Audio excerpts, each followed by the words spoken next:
Selamat pagi guys, apa kabar? Semoga kita semua sehat sejahtera, diberkati Tuhan.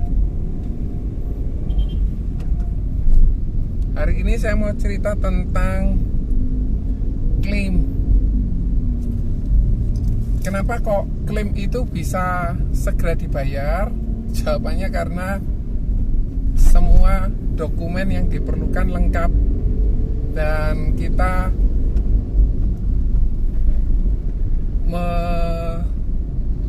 menyiapkan semua dokumen yang diminta oleh perusahaan asuransi. Sebagai contoh, fotokopi KTP pemegang polis, fotokopi KTP tertanggung utama, kemudian fotokopi rekening penerima manfaat, kemudian surat keterangan dokter, kemudian mungkin kwitansi yang dilegalisir, atau mungkin yang diminta hasil lab, kemudian hasil X-ray, resume medis, terus kemudian bukti kalau misalnya dia betul-betul sakit, ditunjukkan dengan surat dokter dan form klaim yang lengkap. Kalau itu semua lengkap, misalnya kalau formulir kematian seperti hari ini saya ngajukan polis untuk tutup usia, ini yang pertama, ini yang kedua. Jadi resiko itu bisa terjadi sewaktu-waktu karena ternyata nasabah itu bisa sakit stroke, kemudian tiba-tiba meninggal dunia. Dan saat seseorang meninggal dunia, maka ahli warisnya perlu membuat surat untuk akte kematiannya dan lain sebagainya. Dari situ kita bisa mendapatkan pelayanan yang tercepat dari sebuah perusahaan asuransi. Jangan sampai ternyata terjadi perbedaan nama antara di KTP dan perbedaan nama yang ada di rekening, atau perbedaan nama, ada tambahan nama di KTP sedangkan di buku polis tidak ada. Itu semua nanti berpengaruh sama kecepatan sebuah proses klaim. Tetapi kalau misalnya kita bisa memeriksa terlebih dahulu, surat keterangan dokternya sudah ada stempel dan cap dari kliniknya atau rumah sakitnya, tanda tangan dokternya sudah, tanda tangan cap basah gitu ya, tanda tangan basah, terus kemudian ada nomor rekeningnya jelas, semua pasti akan dibayar. Jadi polisnya tidak dalam kondisi lapse, polisnya masih aktif, maka pasti klaim itu kebayar, asal tidak ada kebohongan. Contoh, dulu pernah ada patah tulang tapi tidak dilaporkan, sehingga nasabah mengalami patah tulang kembali dan klaimnya nggak bisa dibayar. Ada contoh lagi, nasabah ini buka asuransi misalnya Januari tahun 2019, ternyata dia di bulan Desember tahun 2018 masuk rumah sakit, dan saat dia ambil di Januari 2019 tidak lapor, maka apabila terjadi sebuah klaim yang besar, bisa jadi nggak dibayar sama asuransi. Kenapa? Karena ada kebohongan. Kalau memang tidak ada kebohongan, pasti asuransi akan bayar. Dan saat dia klaim kematiannya belum usia polis 1 tahun sudah klaim, sehingga dia dikategorikan nasabah yang memiliki keterangan yang kurang lengkap dan sakitnya sakit parah sekalian, maka klaim bisa jadi nggak kebayar. Seumur hidup saya hanya 1 nasabah saya nggak kebayar karena dia ada bohong. Dan ini ceritanya, nasabah tersebut adalah nasabah agent saya. Agent saya sudah berhenti, entah dia memang lupa untuk menceritakan, melaporkan, atau memang sengaja tidak dilaporkan supaya dia dapat asuransi. Nah, Ternyata 7 bulan kemudian, jadi Januari, Februari, Maret, April, Mei, Juni, Juli, Agustus dia tutup usia. Saat diklaimkan Prudential itu luar biasa. Saya sangat kagum sama Prudential karena gini, saya sempat bertanya sama Prudential, kenapa sih kok klaim ini nggak dibayar? Terus kemudian akhirnya saya itu bertanya lagi, kenapa sih klaimnya kok terlalu lama? Ternyata Prudential melakukan investigasinya gini, misalnya nasabah ini domisili di Nganjuk, maka Prudential itu akan memeriksa karena kondisi-kondisi tertentu ya. Kalau misalnya dia sudah 10 tahun nabung terus kemudian meninggal dunia, ya pasti dibayar, tidak akan melakukan investigasi. Nah, karena dia belum setahun terjadi resiko meninggal dunia dan sakitnya parah, maka Prudential itu melakukan investigasi sampai ke Kediri, sampai ke Blitar dan kota-kota di sekitar Nganjuk, bahkan sampai Surabaya diperiksa kembali. Nah, singkat cerita, ternyata nasabah ini pernah masuk ke rumah sakit tetapi di Kediri dan sakitnya parah dan itu tidak diklaimkan. Nah, saya kan bisa bilang sama Prudential gini loh, Pak, kalau misalnya nasabah ini tidak pernah tahu kalau dia itu pernah sakit, kalau dia tidak pernah pergi ke lab, kan nggak ada alasan diklaim nggak dibayar. Nah, kemudian dari pihak Prudential itu menjawab saya dengan tindakan bijaksana yang saya tidak bisa menjawab. Pak, apabila nasabah mau ambil polis asuransi dan sebulan sebelumnya dia itu pernah masuk rumah sakit, biasanya dia bukan lupa, Pak, bisa jadi menyembunyikan data. Nah, dari situ saya sudah nggak bisa ngomong. Nah, saya langsung tidak berhenti di situ saja, saya ngecek ke nasabahnya. Bapak nasabah, apa betul Bapak almarhum ini pernah masuk rumah sakit di rumah sakit Kediri dengan dokter ini tanggal sekian sampai tanggal sekian? Kemudian Bapak ahli warisnya atau keluarga keponakan yang ditunjuk itu akan bertanya dulu kepada istri almarhum. Ternyata sampai sekarang dia tidak jawab apa-apa. Ternyata ya memang betul. Terus kemudian memang ada nasabah yang melakukan kejahatan asuransi.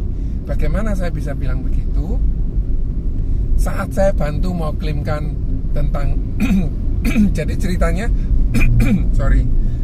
nasabah ini masuk rumah sakit, kemudian keluar sebulan kemudian ambil asuransi. Nah, setelah itu 7 bulan kemudian dia mengaku bahwa dia masuk dia keluar dari kamar mandi dan terpleset sehingga terbentur kepalanya dan meninggal dunia. Dari situ saya bantu klaimkan kecelakaan ini, semoga bisa keluar ya Pak. Kalau UP jiwa sudah pasti keluar. Nah, singkat cerita saya siapkan dokumennya dan ada surat keterangan dokter yang harus diisi dan saya urus ke sebuah rumah sakit di Surabaya.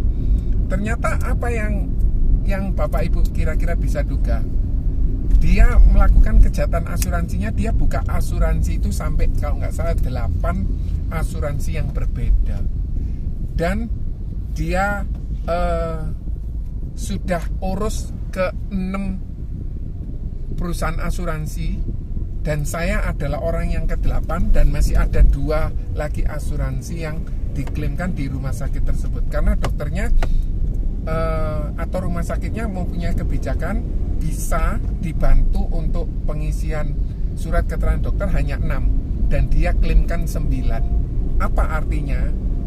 Jadi nasabah ini memang ya sudah tahu bahwa dia bakal meninggal dalam waktu dekat setahun, dan ternyata betul 7 bulan meninggal dunia, dan dia ingin mendapatkan keuntungan dari asuransi dengan cara dia buka asuransi di banyak tempat. Tampaknya, saya minum dulu ya. Tampaknya orang ini seperti orang yang sadar asuransi. Dan dia tidak cerita ke saya bahwa dia sudah punya 8 asuransi yang lain. Saat saya ke rumah sakit untuk bantu isikan surat keterangan dokter, saya cuma diberitahu gini, Pak, mohon maaf, Bapak sudah tidak bisa lagi untuk urus surat keterangan dokter ini. Loh, kenapa Pak? Rumah sakit sini punya kebijakan hanya isi 6 surat keterangan dokter, dan Bapak adalah ke-8 dan masih ada 2 lagi. Berarti ada 9 polis asuransi berbeda yang dia buka dalam waktu yang bersamaan dan dia klaimkan bersamaan. Dari situ saya cross-check ke nasabah dan nasabah tidak merespon. Kalau misalnya nasabahnya melakukan hal yang benar, tidak ada tipu-tipu, ya pasti dia akan tolak kan. Loh enggak, memang saya punya gini dan saya memang punya asuransi dan saya enggak menipu. Ternyata dia enggak komplain sama saya. Berarti ya memang betul dia tidak punya tidak punya itikat yang baik untuk buka asuransi. Jadi kalau ada nasabah yang ingin segera, ayo Joni tolong buatkan asuransi saya, dan besar dan aneh, itu adalah hal yang nggak wajar. Tetapi kalau kita tawari asuransi ke orang enggak dulu Joni, duitku nggak ada, padahal dia punya duit, itu orang yang tepat. Kenapa? Karena dia memang belum sadar asuransi.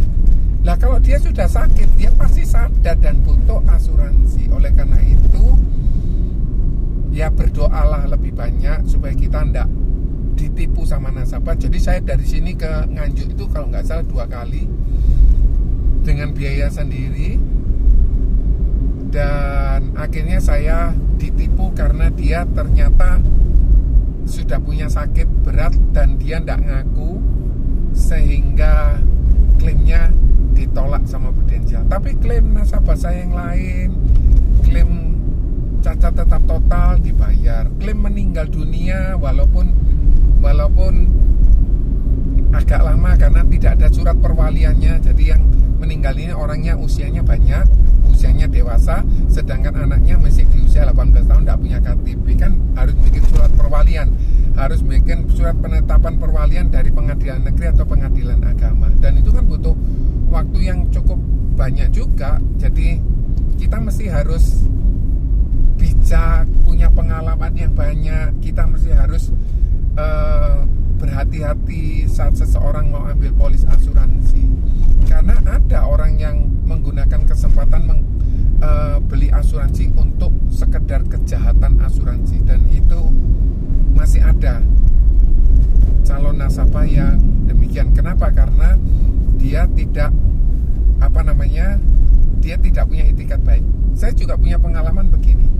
Saya tawari, ini kebetulan saya tawari di Blitar. Aduh kok susah ya. Kok kebetulan ada satu orang itu tiba-tiba mau. Ya sudah, saya mau. Dan cepat banget gitu. Ternyata dia sudah punya sakit, makanya dia mau. Kalau dia nggak punya sakit ya biasanya jarang mau beli asuransi. Nah singkat cerita, gimana kok saya bisa tahu? Oh, diminta medical. Saya berangkat lagi ke Blitar, dari Surabaya ke Blitar. Waktu itu masih belum ada tol yang seperti sekarang, jadi cukup banyak waktunya. Saya berangkat subuh, kemudian pulang itu sampai subuh lagi, sampai pagi lagi. Jadi nggak apa-apa, tapi saya seneng karena dapat pengalaman yang bagus. Nah, kalau orang nggak mau ambil asuransi, jawabannya betul, itu lumrah, itu manusiawi. Tetapi kalau orang tiba-tiba mau dengan cepat, itu jawabannya orangnya kira-kira sudah punya penyakit, makanya dia nggak mau